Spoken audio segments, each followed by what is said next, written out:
It's still a very tough situation. They have not, I mean, unless they did it just this afternoon, USCIS has not published how many people went into the lottery this year. But last year there was about 500,000 and there's only 85,000 slots. Now, I know people who have gone through the lottery are frustrated because they know that there are people kind of cheating. They're going in with speculative job offers. That is a problem. In theory, the U.S. Immigration Service is scrutinizing that, but I'm sure there are still people who are gaming the system. The lottery this year, based on anecdotal information, that seems like the success rate was less than 20%. Again, we don't have the official numbers, but if a lot of immigration lawyers are talking amongst themselves. So, the odds are just very tough in getting an H-1B through the lottery. So then the question is, what other options are available for you? So now we're going to talk about green card pathways. Now, again, this isn't totally comprehensive. The reason that I talk about green card pathways first is because if you're in the United States and you would like to get an H-1B, what you probably would really like to get is a green card. You'd just like to be able to live and work in the United States indefinitely and not be subject to the whims of employment and being able to only work for one employer or only one place, etc. So ideally, you'd like to get a green card. Unfortunately, there's only very limited options to get a green card. And in the case of people particularly born in India and China, there's a long wait to get a green card, like kind of a ridiculously long wait for India. And so getting a green card from F1 status for someone born in India, it's not impossible, but it is very difficult because of the wait times involved. So I'm just going to mention a couple of the categories here. The categories that we're mentioning here do not involve the labor certification process. So another option that's not mentioned on the slide is to be sponsored for a green card by your employer through the labor certification process, which is also known as the PERM process. So the PERM process is where an employer will advertise your job and show that they couldn't find any Americans or not enough Americans to do your job, and they want to sponsor you for a green card. Just to clear up one myth there, it is legally permissible for an employer to sponsor someone for a green card from F1 status. Now, an employer may not want to do that. They may have a policy against that, but it's not legally prohibited. And I will say that if you were not born in India or China, that this is an option that some employers are looking at because of the difficulties with the H-1B cap. Now, if you were born in India or China, an employer could sponsor you for a green card through PERM, but it isn't necessarily going to get you any work authorization before your OPT and STEM OPT expire. So that's why it's not as often used, which of course seems ridiculous that you would do things different based on people of different nationalities, but that's the reality. So the options that exist that is outside of PERM are basically four options that I'm going to talk about here quickly. So there's EB-1A, which is for extraordinary ability aliens. This is definitely the most attractive option because it, in theory, would be the fastest way to get a green card.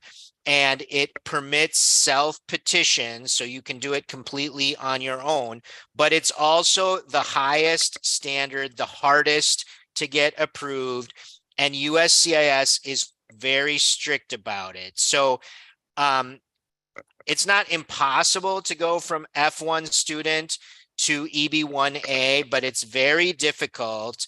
And So I just mentioned that. I'm not going to go, this isn't a seminar on the details of EB-1A, but it's just something to be aware of. Now, EB-1B is for outstanding researchers. Now, the concept of researcher is broader than maybe what people anticipate. So I've been successful getting EB-1B cases for a wide range of people and occupations, but it does require an employer sponsor.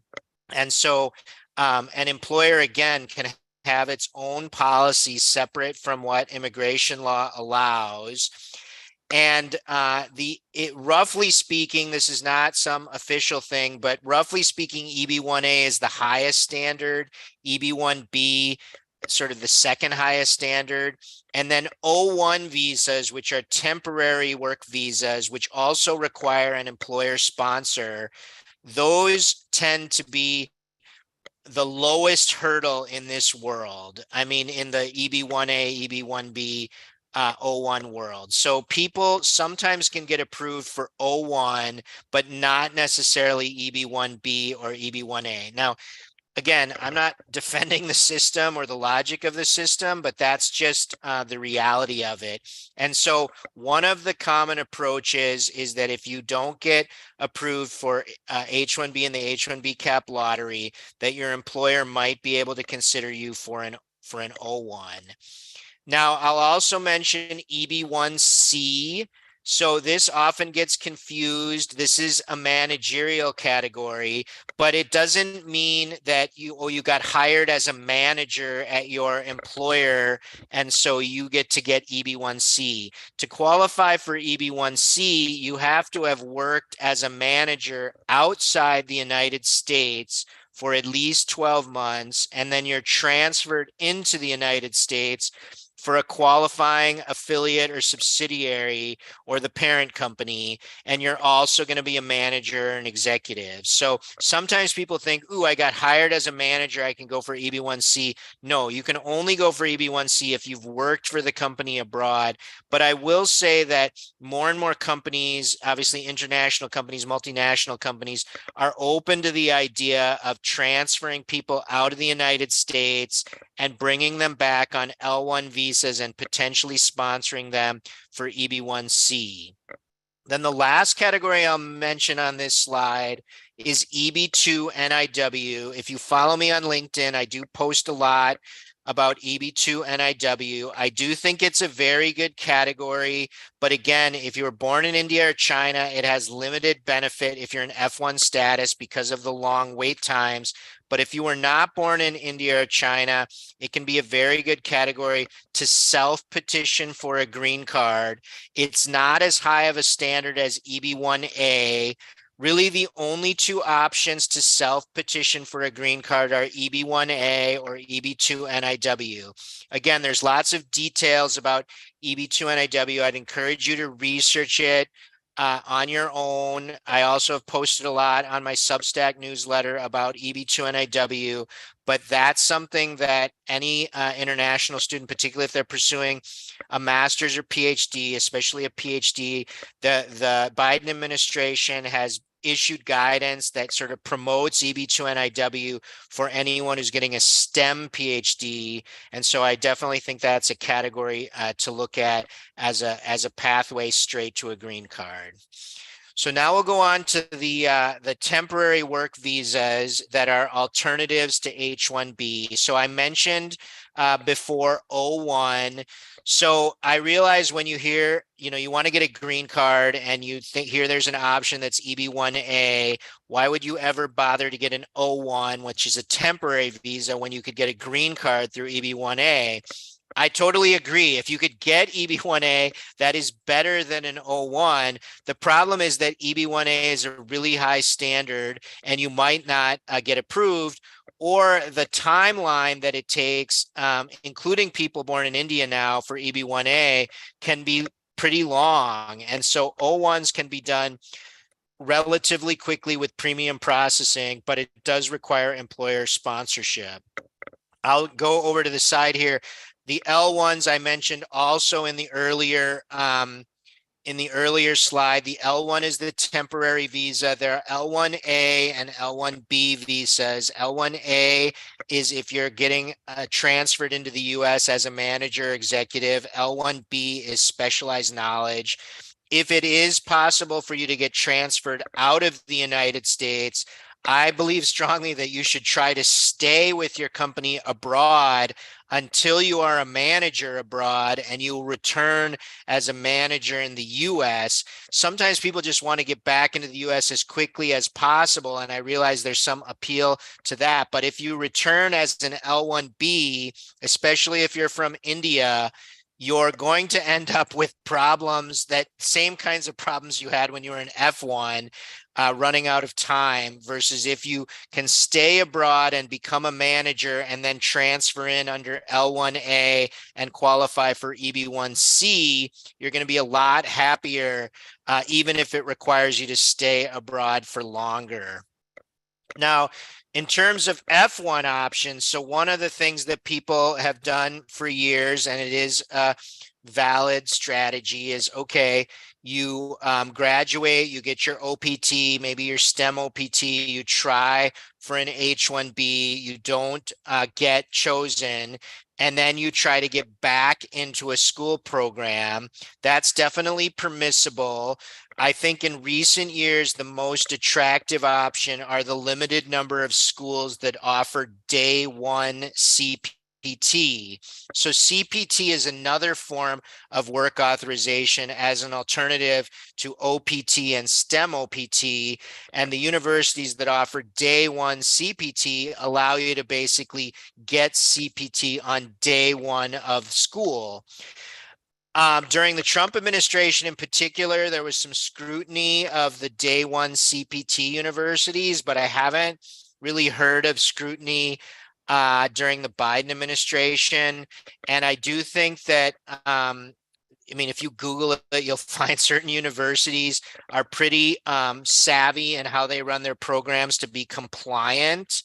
And so it is something that you could look at as an option. Day one CPT is expensive because you're going back to school, but it is a possible way to stay in the US in a legal status and continue to work and possibly try again for an H-1B the next year. The last option that we'll mention is E2 visas.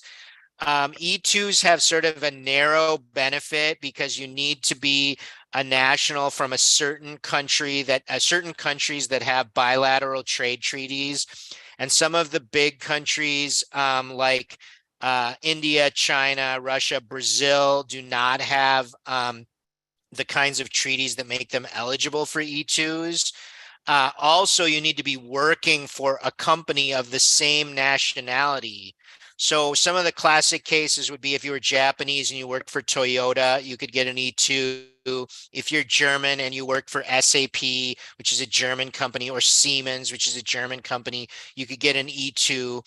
But if you were from one of those countries where E2s are available, it is a scenario where you could be self-employed or potentially start up your own company if you're interested in that. And that's, I mean, I realize that's a niche appeal, but just to be provide more options, we'll mention that. So go on to the next slide. It is also true, and this has been coming up as a topic for people who get H-1Bs and then they lose their job. But let's say you're in F1 OPT or STEM OPT and you run out of time, you can change your status to B1, B2. Interestingly, in the last week or two, the Immigration Service has been tweeting, of all things, confirming that it's legally permissible to look for a job in B2 status.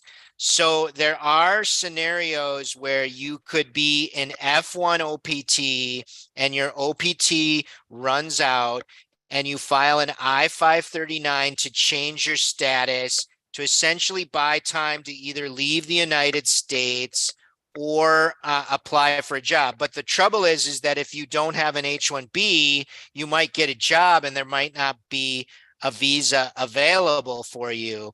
But then again, there are H-1Bs that are available year round. And that's really the big thing that Danielle is going to explain to you. And one of the main reasons that I really like Open Avenues as an organization is that they have, in a comprehensive legal way, set up a structure that does allow people to get H-1Bs year round, notwithstanding this very severe cap. Now, it's not going to fit for everyone, and there's costs involved in it for the H-1B employer, but it is a possible solution, and that's what Danielle's going to go through with you in detail. And I hope that, it's useful to at least some of the now 430 people listening here. And while she's talking about that, I will try to go through the 55 questions that have been posted. And without trying to distract from her part of the presentation, I'll try to reply to some of these. But if we're not able to reply to all of them, which is not going to be possible, we will follow up in a week or so and have a more comprehensive Q&A. And frankly, my answers will be better when I have a little more time to think. So thank you. Awesome. Thank you so much, Bob, for all of that information. Really, really helpful. I hope you all learned a lot. And I see that many questions were put into the chat. So Bob's going to start working on those now while I talk about what a cap exempt H-1B visa is. We are so excited to tell you more about our Global Talent Fellowship program.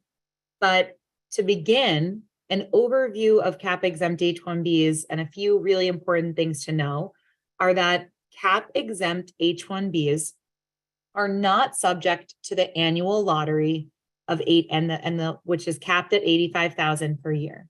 The reality is that Congress made 4 types of organizations exempt from this lottery system because these types of organizations add immense value to US society, and the individuals working for them are contributing to society in a unique way. So these 4 organizations can file H-1Bs and get them approved at any time of year. And there are the same qualifications as an H-1B. You must have a degree that's aligned with the work that you're doing at the organization. Your employment must be controlled by the organization, same qualifications, but they can be filed throughout the year. So the 4 types of organizations that are exempt from the cap are universities, government research institutions, nonprofit research institutions, and nonprofits affiliated or partnered with universities. So Open Avenues Foundation is a 501c3 nonprofit organization that is affiliated with 10 partner colleges and universities across the United States. We started Open Avenues to build this program that adds value to our university and college partners and trains students to be successful in their careers. But the beauty of this model is while Open Avenues can file cap exempt H-1Bs because we're a cap exempt organization, all of you are trying to work for your full-time employers or a full-time employer that you would like to go work for, whether that be a software development company or a biotech company or a hedge fund or a small startup. And the way that this is possible is through concurrent employment on a cap exempt H-1B, which means that you could work 5 hours per week, as minimum as 5 hours per week for a cap exempt organization. For any of these 4 types of organizations, you could work 5 hours per week and contribute to US society and work during that time for one of these organizations. And then any US employer, once you're approved and start work for that organization, can immediately sponsor you for a cap exempt H-1B full-time or an H-1B that's exempt from the lottery system. So for example, Open Avenues Foundation is able to sponsor part-time cap exempt H-1Bs for foreign nationals in our fellowship program. And here's a few of our company partners that have filed full-time petitions for the fellows who work part-time for us. Another example of how this works is an individual who can go to a university and work 5 hours per week as a teaching assistant. And if the university is willing to sponsor for a CAP exempt H-1B, then your full-time employer could sponsor you for an H-1B exempt from the CAP as soon as you're approved. Hospitals are research institutions for scientists out there. There are other ways you can work, not just for Open Avenues. We're not the only CAP exempt organization. However, we are one of the only nonprofits affiliated with universities we are the only one that I am aware of that's doing this actively to support individuals and create a program where foreign nationals can apply to work 5 hours for us so that we can enable employers around the country to retain top global talent that they are trying to keep in the United States or bring over to the United States to better their companies or build their company. So I'm introducing the Global Talent Fellowship Program to you all. This is a program that Jeff, my co-founder, and I started more than 4 years ago as an immigration solution for international innovators, experts, and entrepreneurs from around the world who are dedicated to building the future US workforce and contributing to companies here in the US. So we just last year had 75 fellows in the program. We brought in more than 110 fellows total over the last 4 years. We have a 99% approval rate for the visas that we file. And of course, as we talked about, we have these 10 partner colleges and universities where all of our fellows spend 5 hours per week working to engage students within their field of expertise. So here's our model. We have companies that come and partner with Open Avenues because they have identified a candidate that they want to keep. We do not take applications for our fellowship from foreign nationals directly. It requires that you have an employer that wants to nominate you for the fellowship. You could have worked at this company before, or the company could have identified you as a candidate that they would like to bring over or hire. Most often, the candidates that companies nominate have been in OPT at the company and they want to keep the employee, but they've lost the lottery multiple times. So the company nominates foreign talent who Open Avenues hires to spend 5 hours per week training our students.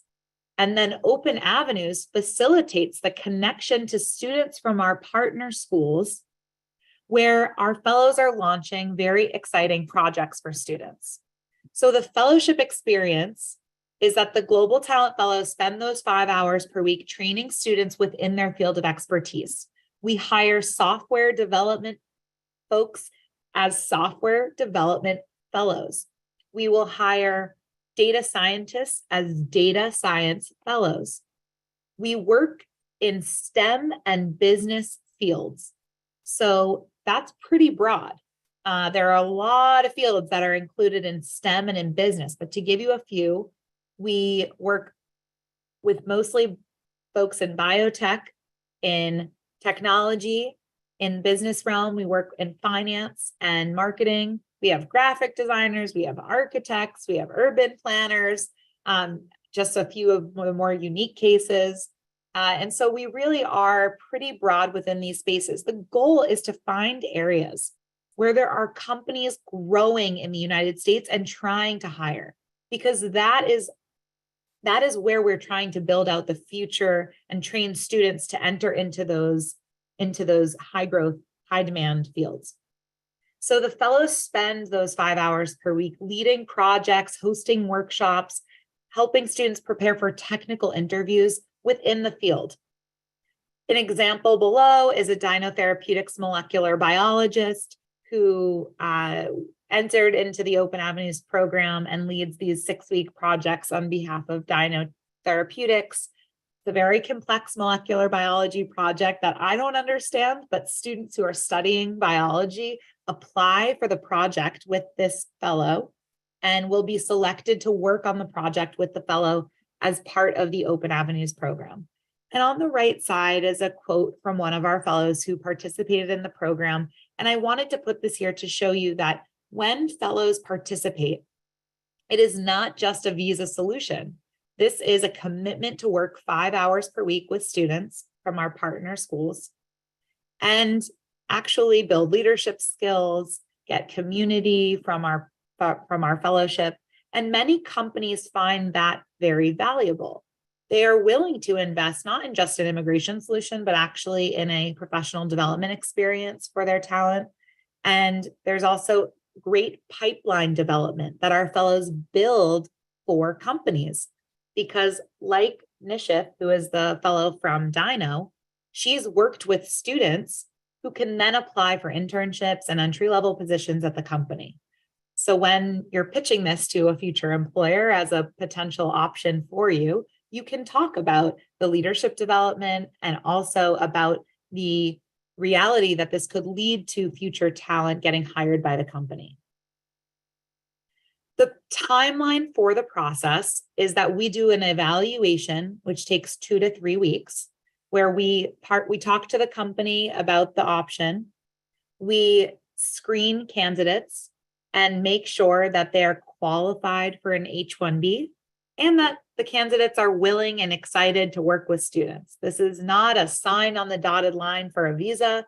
This is not a pay for a visa. This is a fellowship program where individuals are signing up to train the future workforce. And we take that very seriously because that's how Open Avenues stays compliant and continues to work within the intention of Congress when they made CAP exempt organizations. And once we sign a contract, we will then start a petition process, which takes 6 to 8 weeks to get an approval on a CAP exempt H-1B for Open Avenues.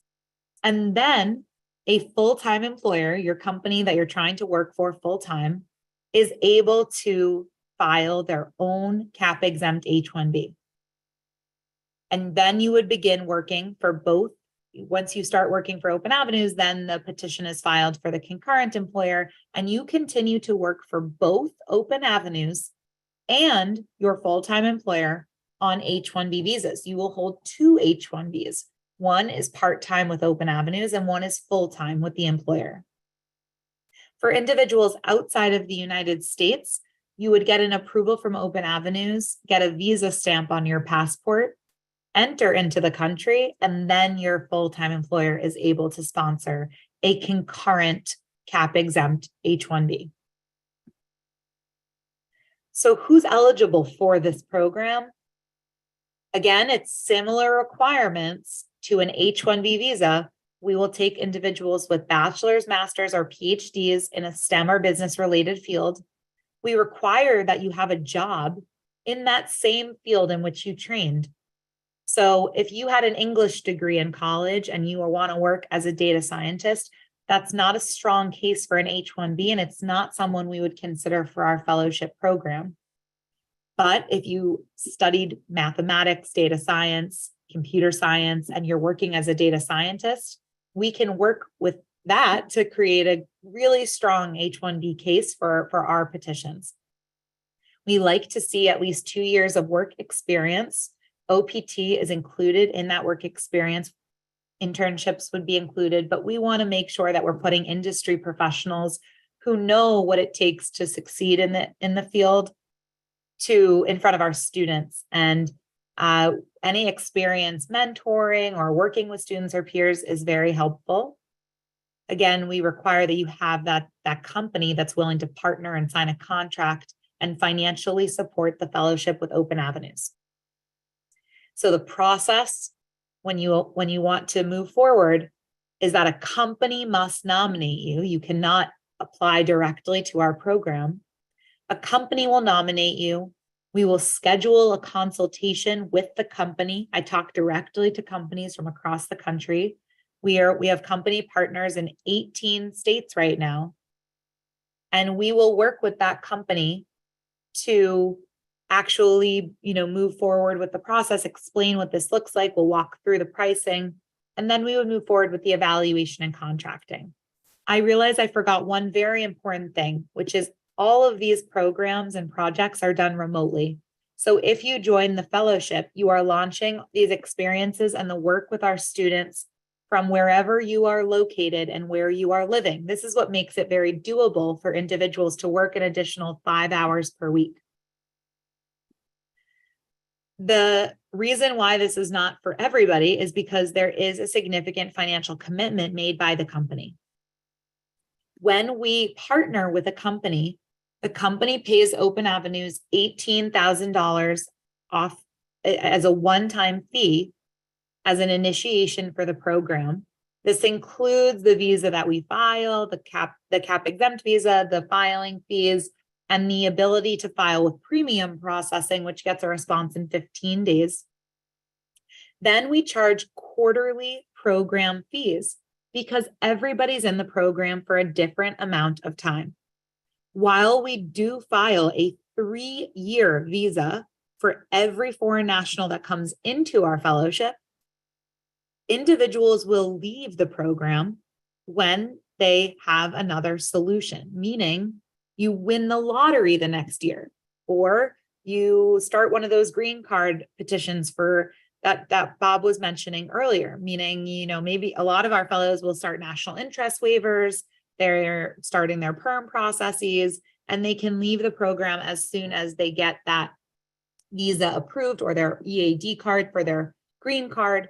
And the company will pay an ongoing quarterly fee for the program. These are high costs. There's no doubt about it. And I often get the question, how do you justify this to your employer? So there's a few realities. Number one, this is absolutely not for everybody. This is for individuals who have demonstrated that they're valuable to a company, or that you have a unique skill set that a company really needs.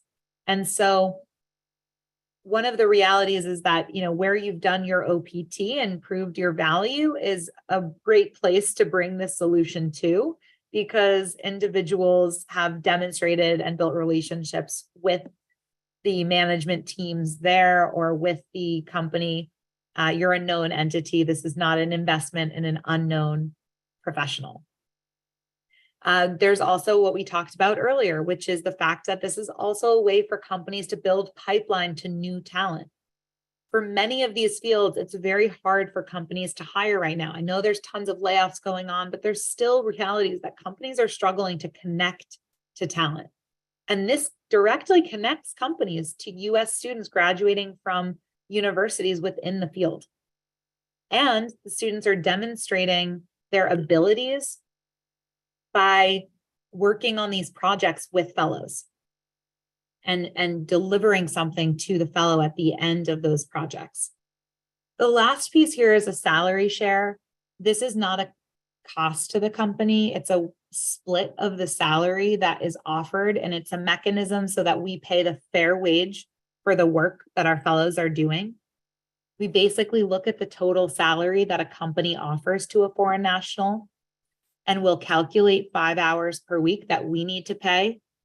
We will take that out of the portion. We will take that portion out of what the company offers, and it will come through Open Avenues to the fellow.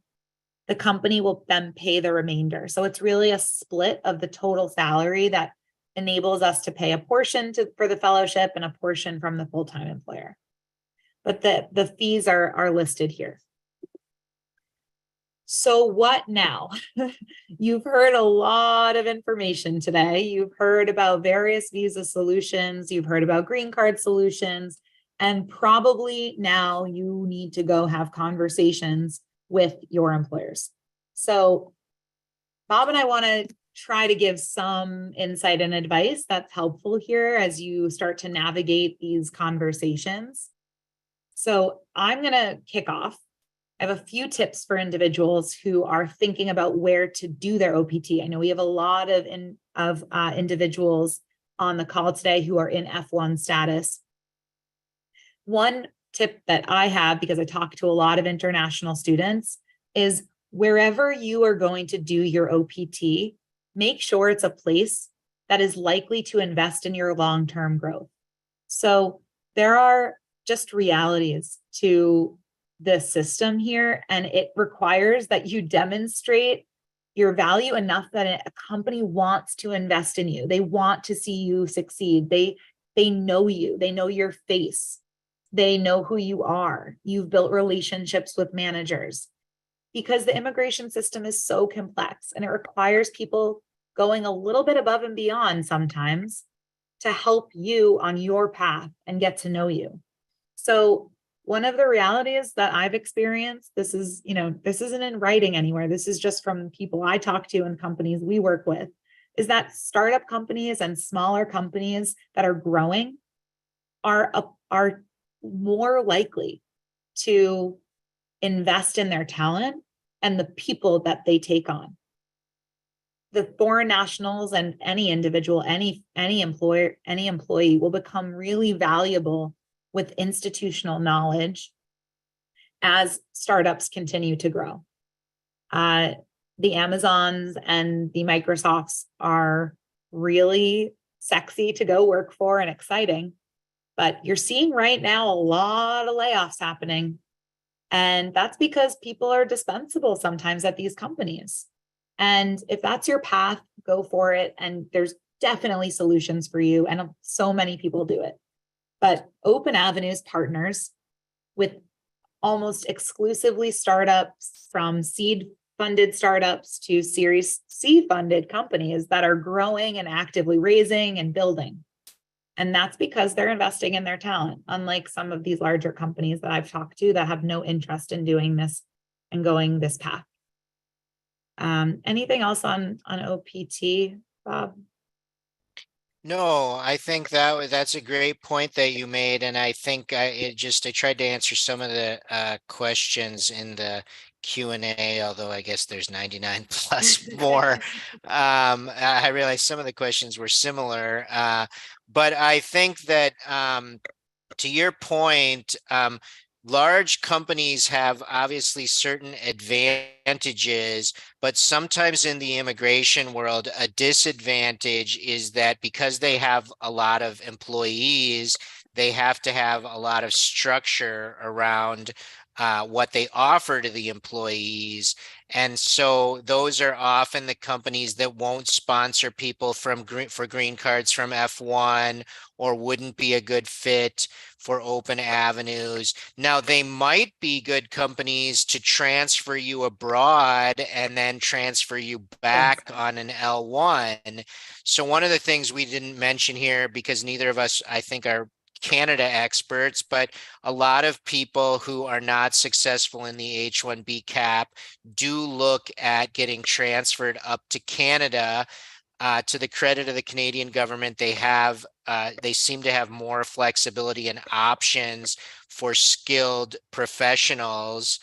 I think that one of the things that I see questions in the Q&A, and I think there's ongoing confusion about, is the green card process and how long does it take? So one of the most fundamental things to understand about the green card process is that there is the process for preparing and filing the case and having the immigration service review your case.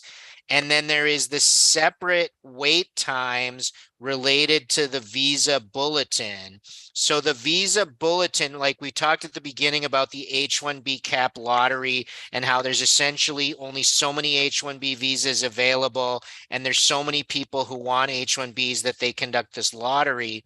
In the green card process, for employment-based immigration, there is not a lottery. There's actually a green card lottery, but that's a different topic. But for employment-based immigration, rather than conducting a lottery like they do in H-1Bs, they just put everyone in a queue, in a long line. And so essentially the line for people from India is absurd. It's super long. The line for people from China is long, but not as long as India.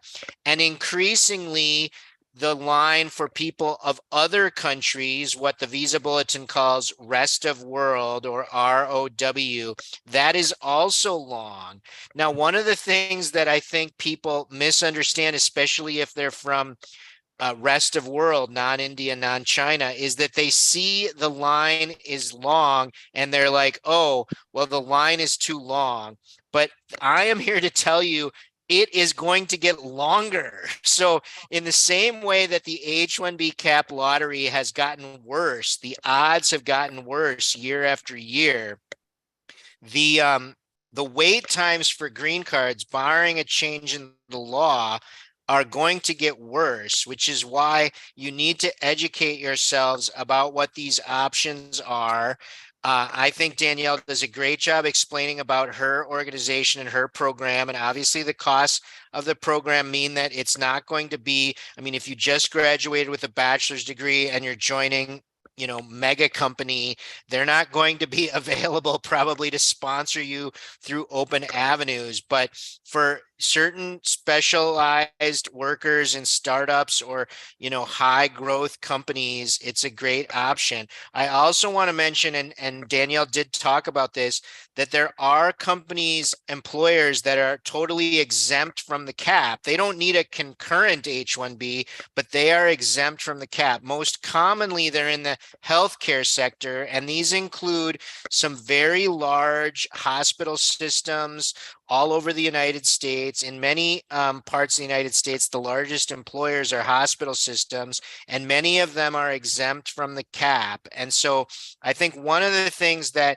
2022 and 2023 is teaching us is that some of the employers that were very kind of well known for hiring H-1B workers, these big tech companies, and we all, use their products on our phone. Those companies are, having challenges and layoffs and hiring freezes. But there's lots of other companies in this economy. And the other thing that I always try to, I mean, I'm based in Minneapolis, which is the Midwest, and I think a lot of people come for international student programs on the East and West Coast, and they kind of forget that there's this whole country, and there are job opportunities all over. I can tell you in the Midwest, the agricultural sector is booming. Many agricultural companies have very sophisticated IT and technical opportunities. So it's not just, you don't have to, think you're going to milk cows or something.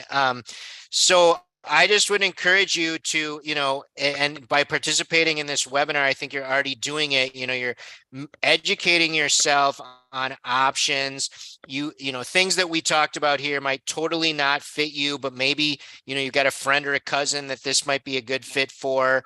I think, being on social media and following people who are subject matter experts, talking to your employer, like Danielle says, trying to get your employer as best as possible to, consider, well, what's the plan B? So if they're sponsoring you for an H-1B, knowing that the lottery is, going to be less than 20%, probably the same or honestly worse next year. There isn't any discussion in Congress about raising the H-1B cap. That's just not even, no one's even talking about that. So it's not going to necessarily be better. And so if you are working for an employer on F1 OPT, you should have the discussions with them. Also, I mean, I'm not saying you need to do this, but you could be working for a company that isn't going to work for you, for your opportunity. And you have to be willing to say, okay, I have a job that I like, but I'm from Nigeria and they could sponsor me for perm and they refuse to do so, or, whatever. So you have to be open to your situation and your employment situation, and try to get the dialogue going. I mean, not in an abrupt or obviously aggressive way, but just and some employers know about these things and they have programs or ideas in place, but others don't. I think there's tons of people who have no idea about open avenues. One of my clients, which was a startup in the life sciences sector, they had a really good key candidate for an early hire. She wasn't strong enough for an O1, so we used her we got her into an H-1B, a concurrent H-1B through Open Avenues, and it worked very well. She's still, working at the company. The company is, I think, doing well and growing. And now we're actually looking at doing a EB2NIW case for her as she builds up her profile by working at this startup. So there are different ways to couple things. It's hard to, obviously in a webinar like this, answer a lot of really particular individualized questions.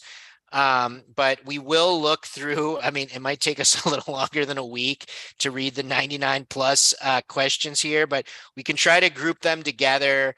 I think one of the things we may end up doing is like just answering things at a high level and then offering links to resources. But we do appreciate that you've, come to this webinar, and hopefully you've gotten some useful information. Danielle, I don't know if you have any last comments for people. No, I think that the more informed you can be as you navigate this process, the better as you're having these conversations with employers. And so anything that we can provide in terms of context here, or hopefully we'll send links and more information after, coming to employers with this information is really helpful, because the biggest fear for companies, like if you get into the psychology of hiring and these processes, the biggest fear is that they're going to make is the risk of hiring and losing someone and losing an investment that they made of their time and money. And so if you can map out a path for yourself that makes the most sense and why this is a good investment for them, it's going to be a really good way to pitch yourself. So information is so critical. And that's why we're doing this presentation today. It's to arm you with as much information as possible for you to hopefully continue to pitch these options to your employers, either your current employers or get new jobs. And we wish you the best of luck as you navigate this process. We know it's complex. We deal with a lot of very complicated situations. I hear a lot of stories, and I know Bob hears a lot of stories, but we're both very committed to supporting foreign nationals on their journey. And we really appreciate your time. I promise we'll send a follow-up with as much information as we can fit, and definitely the recording from this. So thank you all so much for joining. And I hope and lastly, just in terms of contact information, you can connect with Open Avenues on any of our social channels. We are very active on LinkedIn. And Bob, maybe you want to put in the chat your link to your LinkedIn page, because you're just such a great resource of information that it's really helpful for people to follow you. If you have a company that wants to nominate you, you can go to openavenusfoundation.org, and there's a nomination link where companies can click, and we'll schedule automatically a consultation. Don't try to do that if you're a foreign national. We go through to make sure a company representative is on the call, because we don't have time, unfortunately, to do consultations directly with foreign nationals across the country. But if you are a foreign national and you want more information, go to our website. Our global talent page has a link where you can request more information from us, and we'll send you handouts. I will also send handouts to everyone that registered today. So we don't have time to take live questions, but really appreciate everyone joining today, and we will hopefully be in touch. So thank you. Have a great rest of your night. Yeah, thanks, Danielle. Bye, everyone.